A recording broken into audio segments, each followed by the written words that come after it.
Peter was in the hospital and Laura, as his attending physician, didn't hesitate to cancel our trip. His surgery was complicated, and if any complications arose, it could be life-threatening. The trip could wait. Ever since Peter reappeared as Laura's patient, I've been piling up these disappointments. I can't fault Laura for her noble spirit as a doctor, nor can I ignore that Peter is Laura's first love. So, I ended up boarding the flight to Semporna alone and decided to let Laura go. I had started planning the Semporna trip months ago. From weather to hotels, from the best photo spots to hidden gems, I organized a 15-page PPT from hundreds of notes on social media. I didn't want to waste all this effort and anticipation. So when Laura told me she couldn't go, I couldn't help but argue with her. Peter was in the hospital again, saying he still didn't feel well, and I couldn't leave him at this critical moment. Peter again, Laura's ex from college. 3 months ago, Peter discovered he had heart issues and flew back to City A to see Laura. From that day on, Laura had been on edge. The night she got Peter's report, she stayed up all night researching in the study. She even reached out to her semi-retired mentor to set up a multidisciplinary consultation. Laura used all her connections and efforts to ensure Peter's operation went smoothly. She even performed the surgery herself. I think Laura isn't just a good doctor, she's also an exemplary ex in China. Even after the successful surgery, Laura tossed and turned sleeplessly, and many nights, I saw her smoking alone on the balcony. In the dim light, the glow flickered at her fingertips. Laura has always been disciplined, barely smoking. I stood behind her in my thin pajamas for a long time without her noticing. After each of Peter's post-surgery checkups, she personally confirmed everything. Eat on time, plenty of vegetables, exercise moderately, no late nights. I saw her texting Peter, being meticulous and tireless. A single call from Peter, and she'd head out, leaving a table of her favorite dishes to cool and be thrown away. That day was her birthday, and I had spent over 3 hours prepping the meal, ending up with burned blisters from hot oil.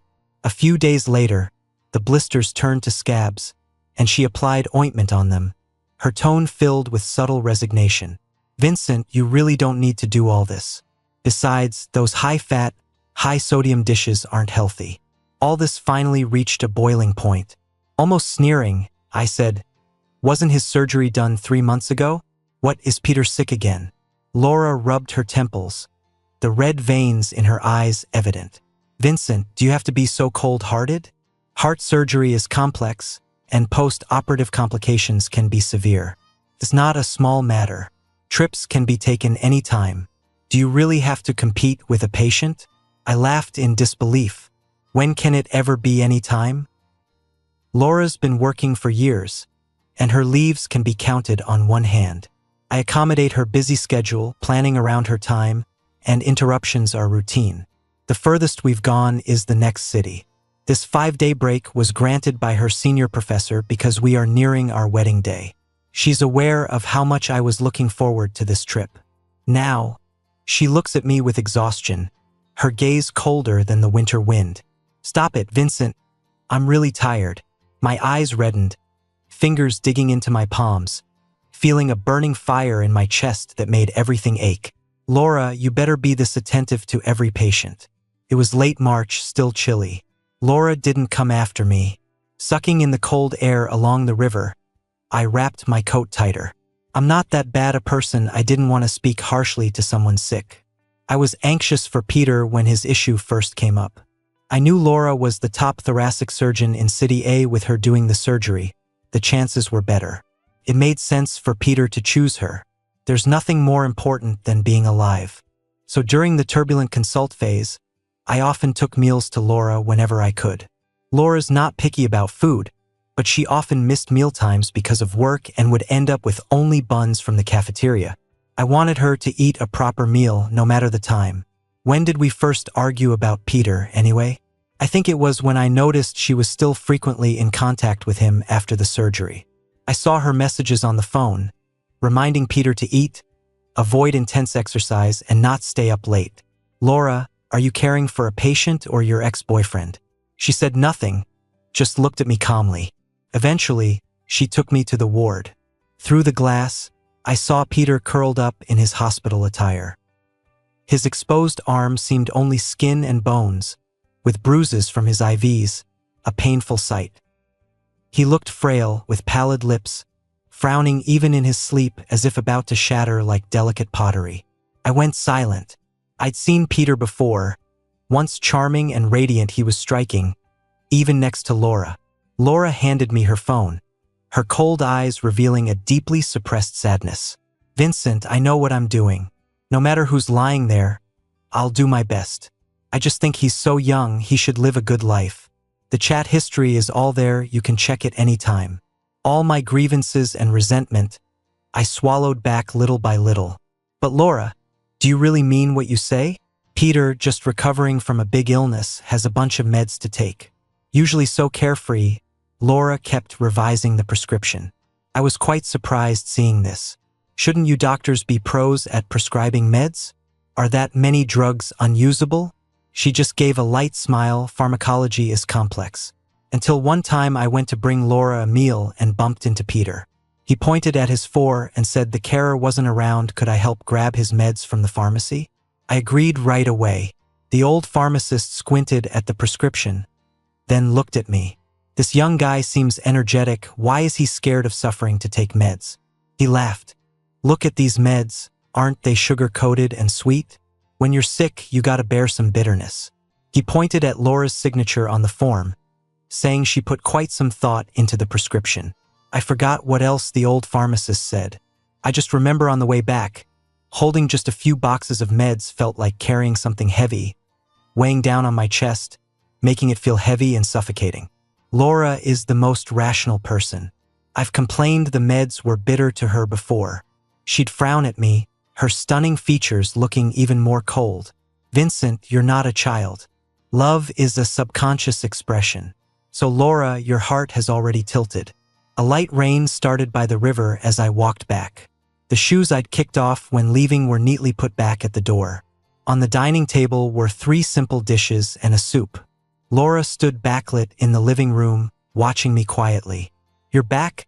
Food is on the table." Her tone was calm, as if I'd just gone for a stroll. I didn't say anything. I didn't let her off the hook like I usually would, putting past squabbles behind. Looking back, every conflict between us because of Peter, no matter how fierce, ended unresolved. In other words, all my energy, tears spent over this, were just a waste, all for nothing. Laura was always like a rational observer, watching me cry, slam the door, only for me to return and process my emotions. Then we'd make up. I suddenly found it meaningless. "Vincent," maybe because I hadn't responded, she walked towards me. "I have to go to the hospital later." I looked down, hearing my voice emerging painfully. "Let's break up." Laura stopped, just centimeters away from me. "Why?" "No reason." I took a deep breath, forcing a bitter smile. "You said you were tired, but never mentioned I am too. So, let's just end it here." Laura was silent for a few minutes. In her clear eyes, there was a brief trace of confusion. And then, I stared into her eyes, hoping to catch more emotions. Anger? Sadness? Regret? But no, that was it. She glanced at her watch, her voice steady. "I have surgery at 3, a meeting at 6. I'll be home by 9. Wait for me." I watched her walk around me to the entrance, change shoes, exit the door, and head to the garage, striding swiftly.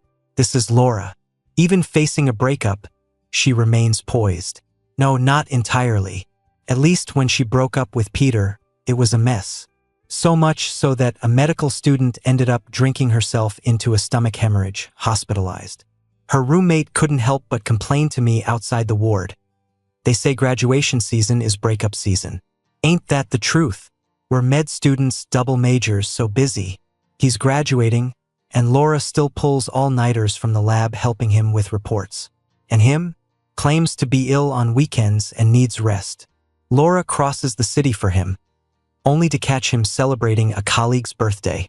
Don't be like Peter Jr. You won't have a good ending betraying a true heart. Back then, not knowing the details, I couldn't comment on right or wrong between them. But I clearly remember Laura, pale on the hospital bed, eyes half closed. So she does have emotions, just never shares her highs and lows with me. Wiping my eyes, I glanced at the clock, 2:30. There's still time before Laura leaves work at 9. I started packing and contacted a moving service. I had refrained from buying things for the rented house, yet there were still many bits and pieces. A woven rose bought on a whim, couples mugs with our faces, all packed up and tossed in the trash. By 8:30, after the moving company took my things, I saw 2 missed calls from Laura and a message. "Vincent, maybe you should calm down." I could almost picture her coldly typing it, thinking I was playing immature games by ignoring her calls. Without hesitating, I blocked her. The day I moved out, a steady rain fell. Not heavy, but constant enough to bring discomfort and heaviness.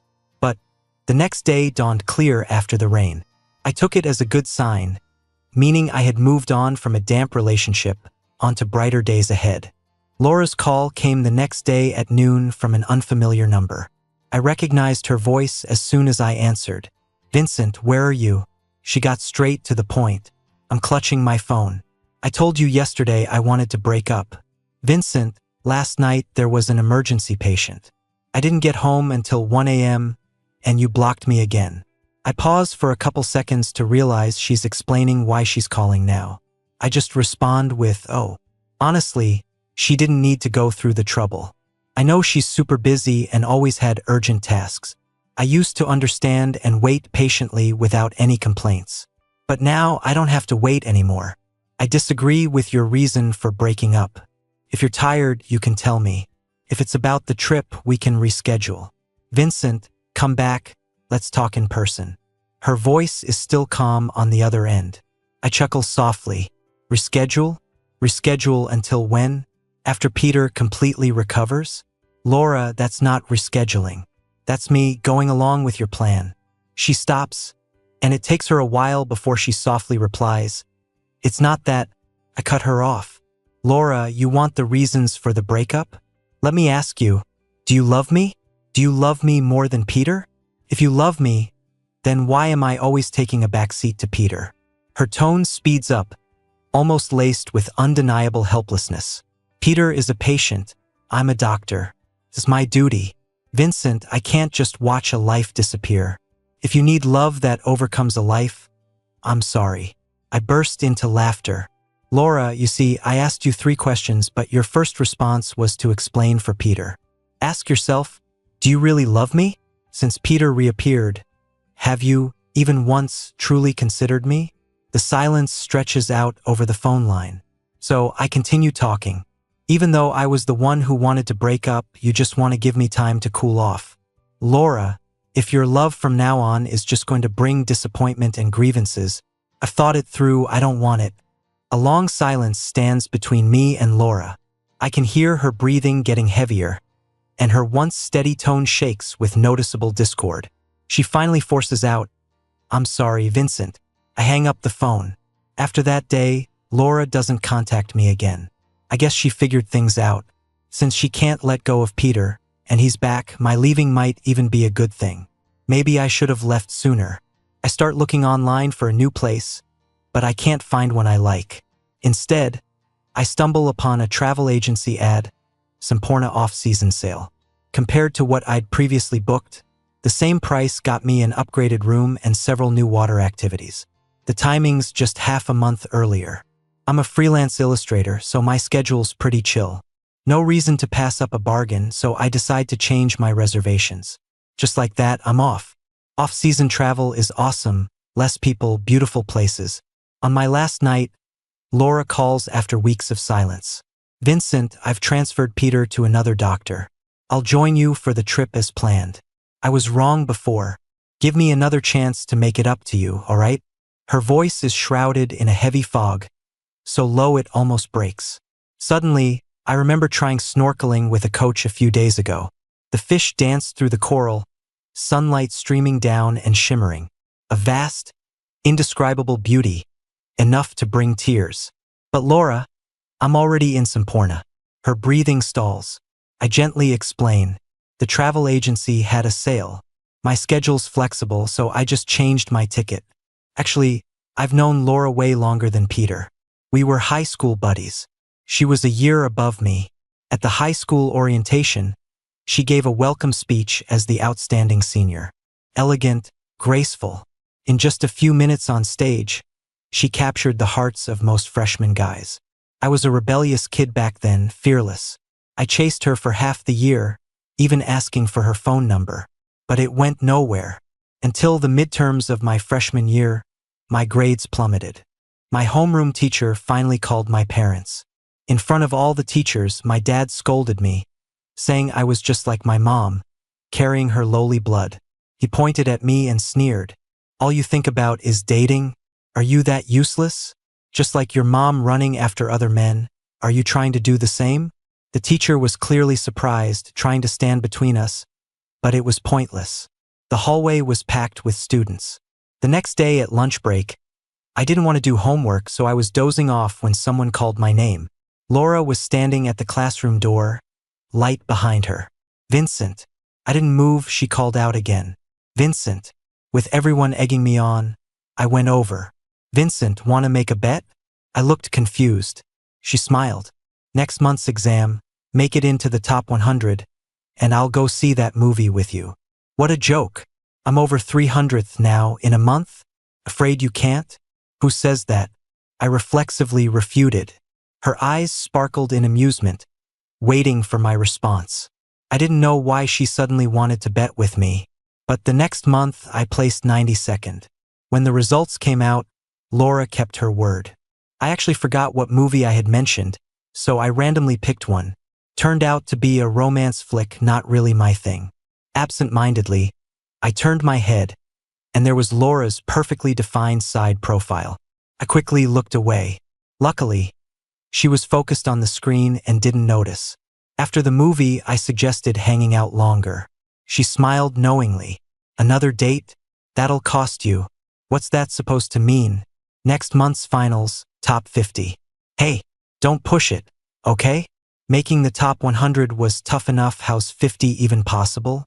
She started talking slowly. Others might find it hard, but you, Vincent, can. I glanced up, studying her. Suddenly, she pulled out a pen and paper from her pocket, scribbled down a series of numbers, and handed it to me. Isn't this for my phone number? If you have questions, ask me. List them once a week, no fewer than 5 each time, or I won't answer. I had imagined Laura's motives many times, even suspected she had a crush on me too. So, on the day she finished her college entrance exam, I shyly asked, Laura, do you like me? Because I caught off guard. She choked on her water and quickly tossed a stack of notebooks into my arms. Study hard and make progress every day. A gentle refusal. But I wasn't upset. I'd seen your scores from middle school and knew you won several gold medals in competitions in your junior year. So Vincent, starting the second half of freshman year, you let your grades slip and made your pursuit of me public. She stopped, looking as if she wanted to say more. I was stunned. That year, my dad discovered my mom was having an affair, and they were at each other's throats, busy with a tug of war over their marriage. I was at a loss, trying to gain back their love by damaging myself and pushing them 1,000 steps back. But oddly enough, they got divorced. Yet, when I climbed back into the top 3 of my class, they suddenly started caring again. They even competed to see who I was closer to. If someone wants to leave, you can't make them stay. And I gradually understood that no matter the circumstances, if I blossom, butterflies will come. Vincent, see you in college. The sunset in June was golden, and the evening glow crept onto the clear face of the girl. My heart raced at that moment. An indescribable feeling was welling up inside. Laura, see you in college. I held onto that hope through the exhausting senior year, finally boarding the northbound train in September of the following year. But Laura, what about seeing each other in college? When Vincent broke up that day, Laura was stunned for several seconds. 1,000 voices screamed in her mind, but when it was time to speak, they all went silent. Laura checked her watch. There was still over an hour before the surgery. Some things are better left unsaid. Pre-surgery mood swings are unacceptable. It's not responsible to the patient or respectful to life. No matter how big the problem, it could wait. The moment she stepped off the operating table, Laura called Vincent. No answer. She rushed into a meeting, and after it ended, called again. Still no answer. A sliver of unease crept into Laura's mind. Is Vincent really mad this time? But Laura frowned slightly and was about to pack her things to find Vincent when a nurse rushed in, saying there was an emergency that needed her attention. So she hastily sent a message. She regretted it just as quickly as she sent it. Vincent was never one for silent treatment and certainly not one to throw around breakups lightly. This was his first time bringing it up. Maybe it wasn't Vincent who needed to calm down. Sure enough, when Laura finally got home under the moon's glow at 1 a.m., her anxiety plummeted. The closet was bare, and the things on the windowsill were gone. Her throat was incredibly dry. She instinctively went to the kitchen to pour herself some water. On the rack, only a mug with her face on it remained, hanging there alone. Laura's fingers trembled violently as she unlocked her phone repeatedly to find Vincent's name and called him. Vincent was truly determined. He left, blocked her number, and didn't even give a proper goodbye, though she told him to wait for her. Why? Before, Vincent had waited countless times, falling asleep on the couch waiting for her. Why couldn't he wait for just a few hours this time? Laura trudged to bed with heavy steps but lay awake till dawn. At noon the next day, she finally had a moment and borrowed her colleague's phone. But the conversation didn't go well. Every question Vincent asked left Laura speechless. It felt like a dull blade slowly slicing her heart. A nurse came by to say a patient in 1707 was complaining of discomfort, asking if Laura could check on them when she had a moment. 1707 was Peter. Laura massaged her temples as she headed to the ward. Peter was lying on the bed watching a show, laughing heartily. Laura. Peter was clearly in a good mood and eagerly passed her his tablet. You gotta watch this show? It's hilarious. Where does it hurt? Laura stood still and Peter pouted. Oh, come on, why so serious? You work so hard every day. I called you over to let you relax a bit. As for pain, my stomach aches, I have a headache sometimes, what should I do, Laura?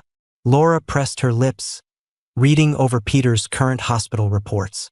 Peter was recovering well, most of his basic markers were within range. Occasionally, a few values were off, but nothing major. Are you taking your meds? Watching your diet? Peter suddenly jumped off the bed, picked up the lunchbox from the table, and, using a fork, offered Laura some broccoli, leaning in close. He was visibly upset. Look, it's just healthy food all day. I'm practically turning into a herbivore.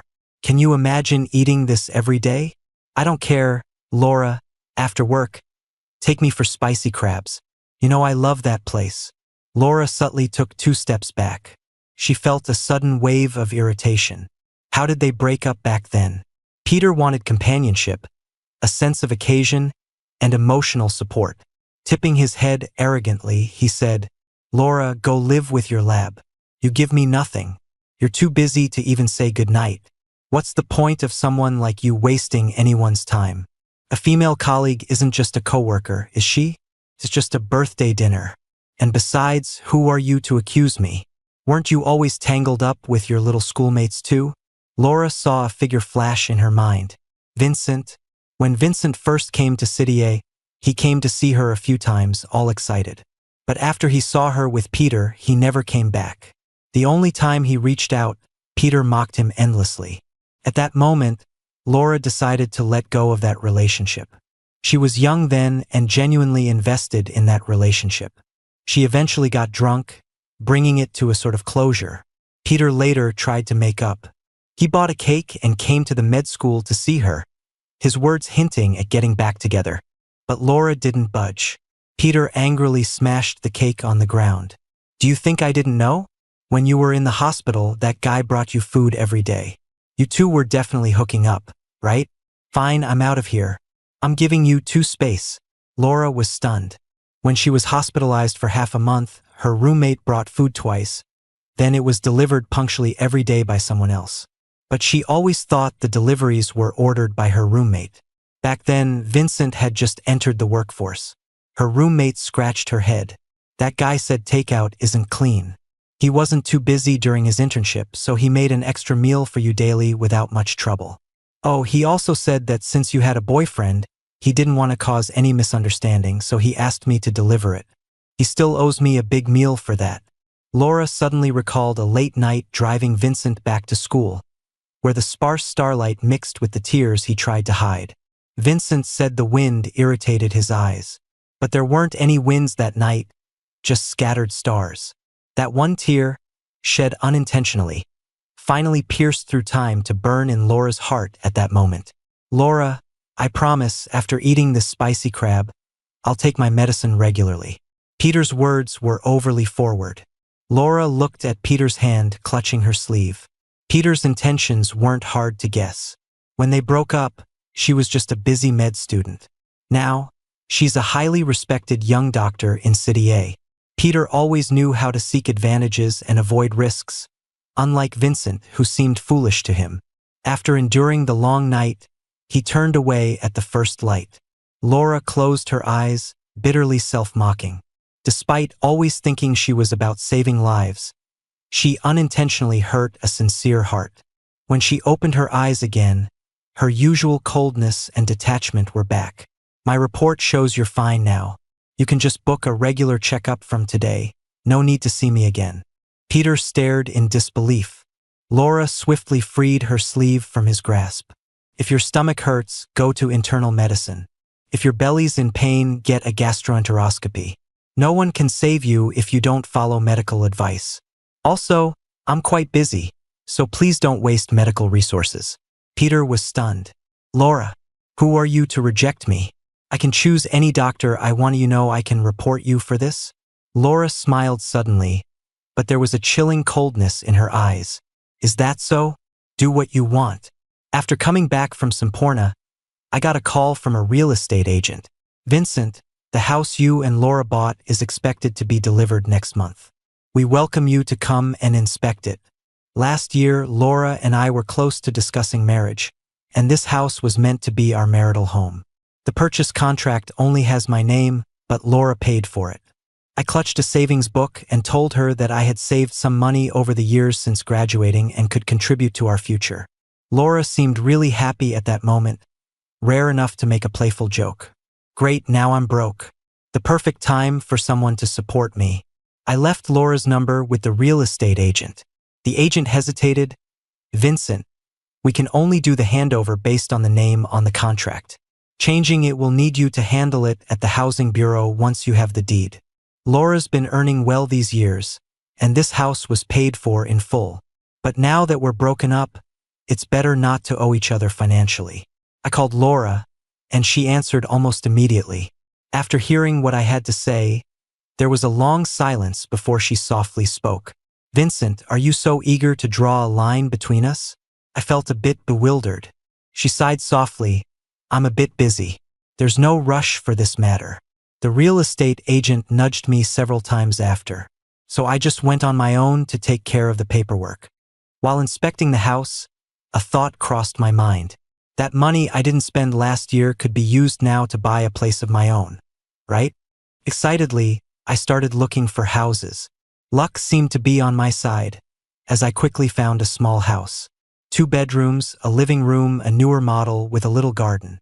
My savings were just enough for the down payment, and I could still save some for renovations. On the day of contract signing, I chatted a bit with the owner in my excitement. This garden, I'll fill it with roses and set up a swing. Then I can sit in the sun and paint. The owner was young too, tall, with striking features and a cheeky confidence. She raised an eyebrow. Sounds like the perfect dream home. Oh, you paint? Are you an art teacher? Nope. Feeling good. I showed her some past works on my phone. Her eyes lit up. A concept artist. Huh? Impressive. I felt a bit shy, but she was bubbling with excitement. I'm working on a new game. Actually, selling the house is part of the reason. Any chance you'd be interested in working with me? She spoke softly. It's just that during our start phase, what we can pay might not match your other big projects. But maybe you'd like to visit my studio first? Our game design is really cool. On impulse, I agreed. After hanging out a few more times, I learned her name was Olivia.